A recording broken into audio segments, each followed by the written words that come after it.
मैं भारत को भारतीयता की मान्यता के आधार पर फिर से खड़ा करना चाहता हूं, उस काम में लगा।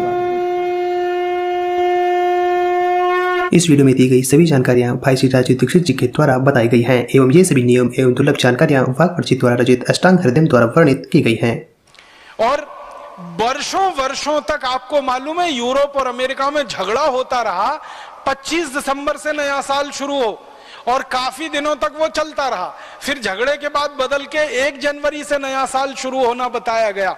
अब 1 जनवरी से उनके यहाँ नया साल शुरू होता है, उसके पीछे का कारण पूछो, कुछ कारण नहीं मालूम है कि 1 जनवरी को ही नया साल क्यों होता है, 15 जनवरी को क्यों नहीं हो सकता, 20 को क्यों नहीं हो सकता, या मार्च में क्यों नहीं हो सकता, अप्रैल में क्यों नहीं हो सकता। वो कहते हैं कि बहुत लंबा झगड़ा था, 25 दिसंबर और 1 जनवरी के बीच में वो झगड़ा सुलझ गया, 1 जनवरी कर लिया गया। 25 दिसंबर को तो फिर भी अर्थ उनके यहाँ समझ में आता है, ईसा मसीह से जुड़ा हुआ है, लेकिन 1 जनवरी तो कुछ भी समझ में नहीं आता किससे जुड़ा हुआ है। और इस देश में ऐसा बेहूदगी वाला हिसाब किताब बन गया है कि 31 दिसंबर की रात को और 1 जनवरी की सुबह देश के मुंबई, दिल्ली, मद्रास, बेंगलोर आदि आदि बड़े शहरों में होटल बुक किए जाते हैं, रात भर पार्टियां चलती हैं, कान फोड़ू संगीत बजाया जाता है और पता नहीं क्या क्या सब व्यभिचार किया जाता है। वो नए वर्ष मनाने का हमने पूरा नकल करके पश्चिम से या यूरोप अमेरिका से अपने जीवन में बसा लिया। और भारत में अगर हम नए वर्ष की बात करें तो भारत के अलग अलग क्षेत्रों में नए वर्ष मनाने की अलग अलग परंपरा है। जैसे आसाम में नया वर्ष बिहू से शुरू होता है, तो बिहू का कोई गहरा अर्थ है हमारे समाज जीवन में, हमारे राष्ट्र जीवन में। बिहू के पीछे पूरी संस्कृति है और पूरी की पूरी सभ्यता का दर्शन है, इसके लिए बिहू है और उसके साथ नए वर्ष की शुरुआत है। इसी तरह दक्षिण में हम चले जाएं तो मानते हैं कि ये दिन खास है, ये दिन खास है। उत्तर में, दक्षिण में, पूर्व में, पश्चिम में। अब ये पश्चिम भारत में गुजरात के लोगों के लिए बहुत महत्व का दिन है, दीपावली वाला। तो दीपावली के अगले दिन से वो नए वर्ष की शुरुआत मानते हैं, क्योंकि व्यापार के हिसाब से वो उनका सारा हिसाब है।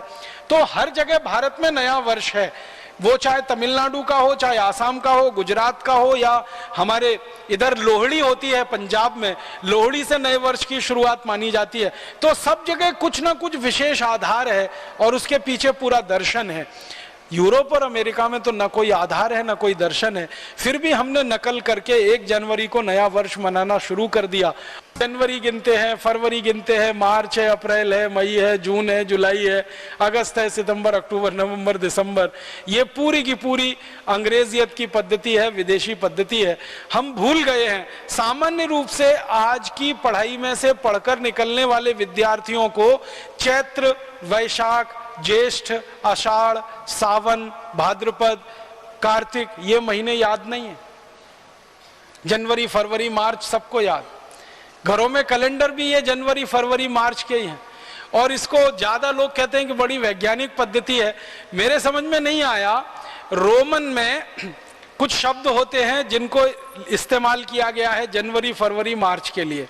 अब इसमें जरा उल्टी बात करें, दिसंबर है, नवंबर है, अक्टूबर है, सितंबर है।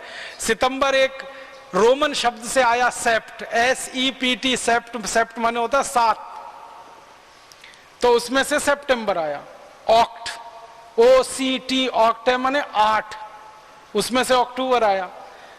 और ये नवम का जो NOV है ना, ये जो है ना 9 है, और दिसंबर का 10 है।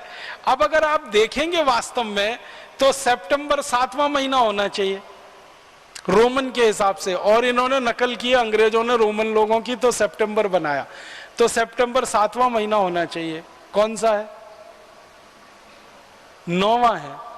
अक्टूबर 8वां महीना होना चाहिए। कौन सा है? 10वां है। नवंबर 9वां महीना होना चाहिए। कौन सा है? 11वां है।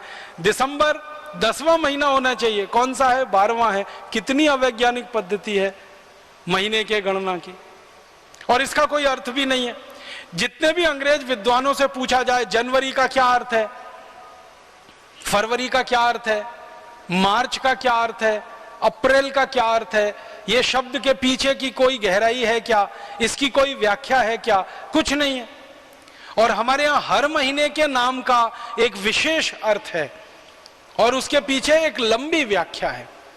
वो चाहे कार्तिक हो, चाहे भाद्रपद हो, चाहे सावन का महीना हो, श्रावणी हो, कोई भी महीना है, उसके पीछे एक विशेष विश्लेषण है और एक लंबा उसके पीछे आधार है।